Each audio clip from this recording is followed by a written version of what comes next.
What's going on, guys? Files here. Today we're going to be taking a look at the Assassin's Creed Valhalla deep dive trailer.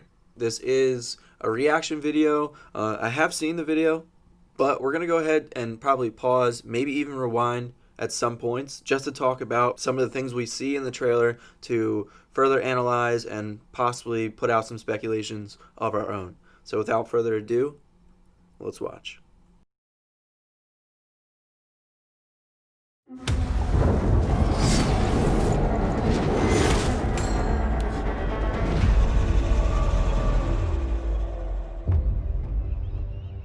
This is a time of conquest.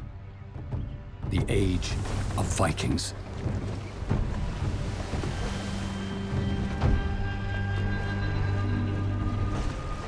In Assassin's Creed Valhalla, you play as Eivor, the fierce Viking war chief of the Raven clan. Eivor and their kin have forged into England to settle the new frontiers. But these are dangerous times, and each new landscape contains untold perils and mysteries to uncover. Your saga begins with a simple need: for a home. Your Viking settlement is the beating heart of your adventure. Okay, I do want to stop it right there. We got a bit of information just to start. As you guys saw, there are the Viking ships in the game, which I'm excited about. But another thing that's very important about the game is the settlements. Now, we'll get into some more information about them later on, but this feels like, to me, one of the best things in the game just to start, because it starts your journey for every decision that you make in the game becomes your own, and it affects your gameplay. It is the intersecting point from many of Valhalla's interwoven storylines. Here, you'll get familiar with your clan and begin your journey through England. At the Alliance map, you'll meet Randvi, the clan's key intel gatherer, and plan your first moves. Eivor, Sigurd, I give you England and its 4 kingdoms: Mercia, East Anglia, Northumbria, and Wessex. By forging alliances with different territories, the Raven clan will expand their influence, allowing you to grow your settlement and open a wealth of new narrative arcs, missions, activities. I did want to stop here because I feel like at first hunting is going to be overlooked in this game, but it is an important feature. You're going to be able to walk around the wild and explore, but along with that, you're going to be able to hunt, whether it's with a bow or by fishing. And those animals are going to have some type of legendary version of themselves, whether it be named bosses. You can track down and kill and bring them back to your settlement. So everything that you gather in the wild, you will be able to bring back to your settlement. And ways to experience the game world. Okay, another thing right away are these runes. Now, I've seen them in Elder Scrolls. Most of the time they give you some type of buff or benefit towards your character. Now, it might not just be your character in this sense, because I know that some of the weapons are able to put runes on them to make them either enchanted or stronger. So I think finding some of these runes in the game is going to be important as well to build your character the way you're going to want later on. Let's go. It's time to capture a kingdom. Each of England's kingdoms have many stories to uncover, with their own unique plot lines, casts of characters, and challenges to overcome. One of the questions, and I think one of the biggest questions I have so far, is I've heard you're going to be able to choose between different paths during your gameplay, and does each choice change the gameplay differently for each person? I mean, is it that case, and if it's possible to have different endings? Now, this is something I'd definitely like to know about the game. It's going to be great for longevity of it. You're not going to just play it one time and be done with it. You're going to go back and look for maybe different endings or different possibilities you can do while in game. I love the idea of this so far in the game, and I'm more excited to see what is in store for all of us. Are you Sigurd Drenger? Eivor. If you keep that up, I'll stay in the floors. Including assassinating targets, forging allies, and assaulting rivals in large-scale battles.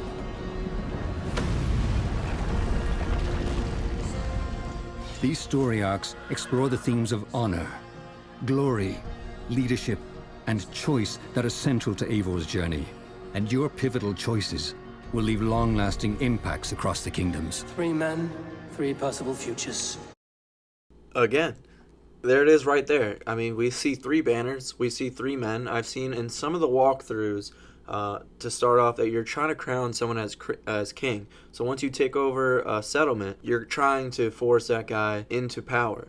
So maybe later on there's different choices of different people you can put into power.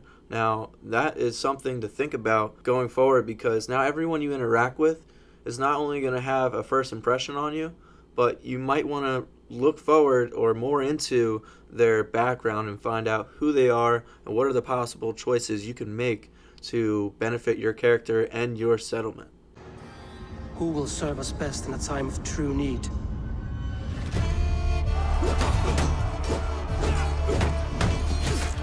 Viking warfare is visceral and brutal, and there are many powerful rivals and enemy types that will stand in your way. Thankfully, Eivor is equipped with a diverse set of combat skills, including brute strength charging maneuvers, close quarters melee attacks, and explosive two-handed finishes, while range abilities...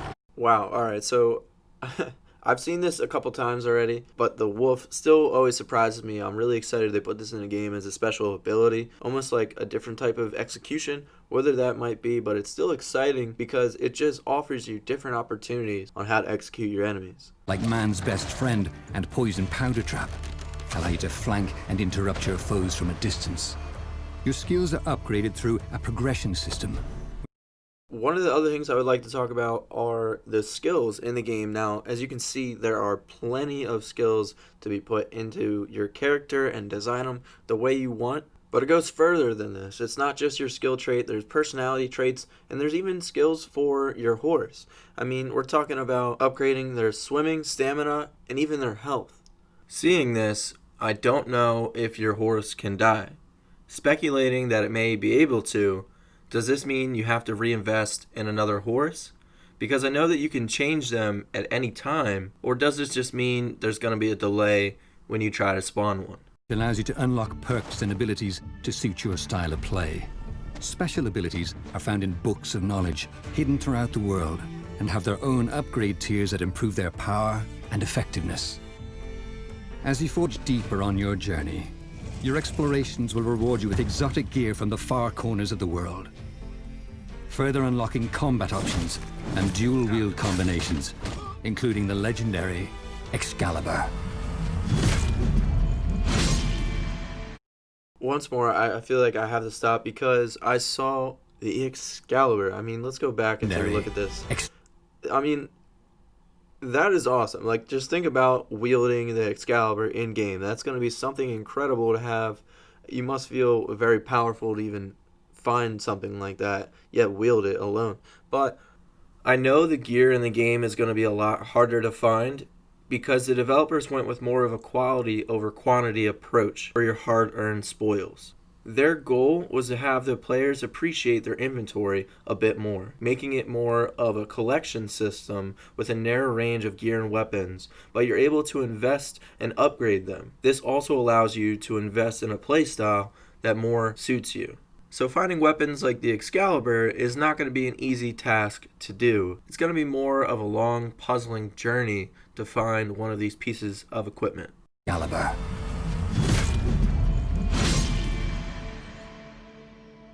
Choice is central to Valhalla's player experience, and that begins with Eivor. At the start of your adventure, as you can see, you can choose your gender in the game. Though you might opt for male or female, there's actually a middle option that the animus will represent the stronger female or male memory stream, depending on its current strength. Now, just like any gender you choose, you may choose another one at any time. All you have to do is just go to the animus and select one over. But the thing I find very interesting is the fact it'll change your gender depending on the current strength. Now, I know the personality traits have some sort of effect in this, but will your gender change depending on the cutscene or who you're interacting with? I do not know. I haven't seen any walkthrough of this, so I'm excited to check it out for myself. But the one thing that concerns me is I don't want it to break my immersion. So I feel like I may play one gender over the other during my gameplay, but I will check it out and see which choice best suits me while I play. You'll have the opportunity to choose Eivor's gender, and you can seamlessly swap between male and female Eivor at any time during your story. And so I raise my horn to the Raven clan. The best of friends and fighters. After a victory, you'll return home with resources pillaged from your conquests, using them to expand your settlement with structures and upgrades. There's a wide variety of structures to build, each with their own unique gameplay systems and perks. The barracks allow you to elect a Jomsviking, which is a powerful Viking lieutenant, and build a custom crew of raiders to ride with, which are shared with your friends online. Now, I'm trying to figure out what this means, because though you can build a custom crew of raiders to ride with, they're saying you can share them with your friends online. Now, what does that mean? One of two things. One, you can have your friend join your story mode and play co-op, or two, there's going to be a PvP they haven't released yet. The second one seems a little bit more exciting to me. I would love to see a PvP in this game. I know they've done it with Assassin's Creed in the past, but I haven't heard of anything for PvP yet, so I'm assuming it's going to be the first one where your friends are going to be able to join your co-op. But how are they going to affect your gameplay is another question. Will they be able to help you do a raid and conquer another fort, or can they play with you the whole time, and can you explore the lands together? Gunnar the blacksmith enhances weapons and gear, and at the tattooist, you'll customize Eivor's look. At the shipyard, Gudrun and Gudmund will customize and improve your longship. And in the Hidden Ones Bureau, you will work from the shadows, embroiling yourself in a mysterious conflict with the Order of the Ancients. We have work to do, starting in the cities of England. Our task will not be an easy one. These are just a few examples. Speaking of tasks, in order to stay hidden in this game, while exploring a new area, you don't have the easy option of throwing up your Raven like you have in the past to show you enemy NPCs throughout the whole fortress. Now you're going to need to get close in order to use a somewhat sonar ability that shows you enemies in close proximity. Along with that, they made it so guards don't alert the whole fortress when being spotted. And I like that because not only does that give you a second chance, but it's more realistic. Not everyone's going to know you're there just because one guy saw you. And at the end of the day, if you don't have to restart the whole mission just because of one guard slip up, I think the flow of the game will stay very fluent and more enjoyable. And there's plenty more fun to be had around your settlement. Drink your weight in ale. Play a game of Orlog. I've seen a video on just the dice alone, and it is a little bit complicated, but it's something else that the game includes to really be able to enjoy not just doing the main story. It's something they put their time into, so you have something to look forward to on the side, and possibly even remove the idea that you're grinding the map and having some sort of repeating activities, as in you go finish a mission and then you get the next one and you continue forward. There's always going to be stuff to do on the side. Although they're not traditionally side quests, they're going to be more like world events. It makes exploration way more natural and less overwhelming. A massive Viking feast. However, growth comes with its own set of dangers, and your settlement will become the target of new enemy factions. The septic rot has overtaken this shire. Now, I know we're getting close to the end here, but I did want to cover what that meant as well. To me, the first idea of what this last segment meant is you might be able to be attacked while you're away, maybe at another mission. But if your settlement gets too big and you're thriving so much, maybe an enemy force comes through and wipes you out and you have to start over and possibly move. Or you lose that territory altogether, or maybe even an ally becomes a foe and tries to attack you and you just lose your ally altogether, which makes so many more possibilities at this point where it's just like, okay, we did too much and now we're losing everything. I think that's very exciting to try to figure out and speculate, but in the end, it's something else to worry about while you're playing the game. It's not just going to be, I'm going to build a complete beautiful settlement and it's going to be okay every time I leave. There might be a possible threat to it, which you have to return home just to protect.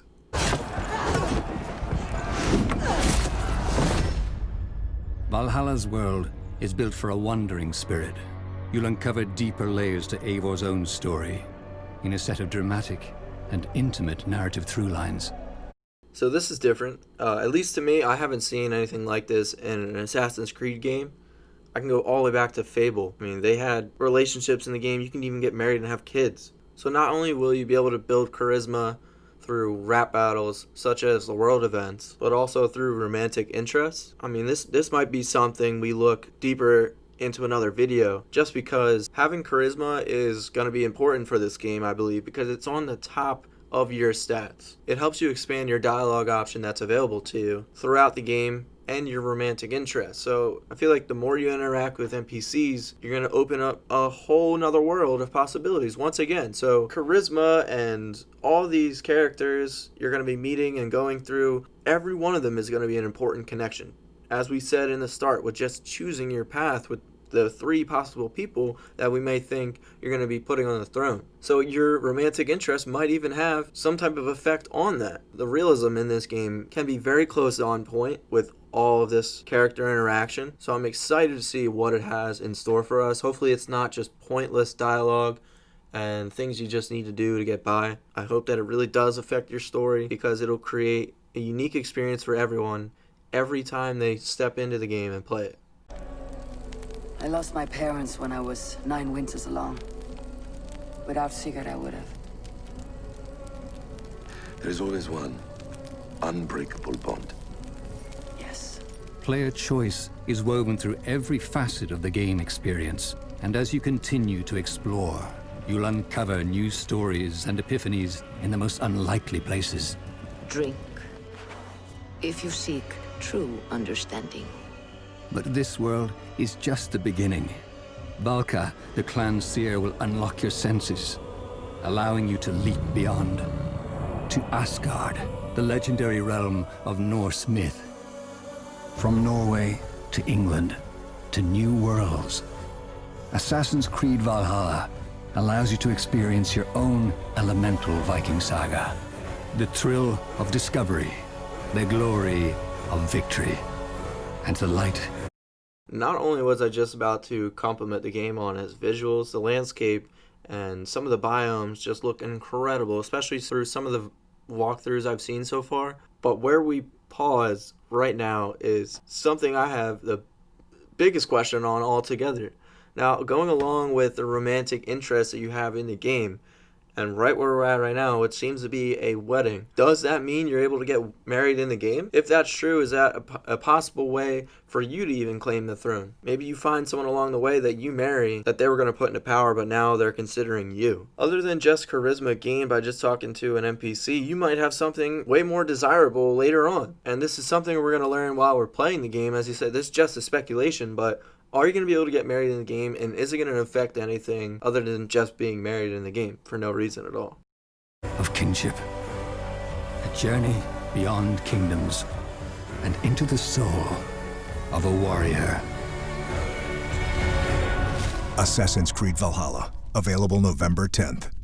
Thank you guys so much for watching. This has been the conclusion of the deep dive trailer. We try to go through and add in any information that I've found through other videos or wanted to talk about in this one in particular. We are going to be pre-ordering the game because we want to make a lot more content of Valhalla weekly. So if you guys enjoy this content and want to see more, please like and subscribe to the channel so you can be a part of our new community. But also, I hope you guys stay safe and have a good one.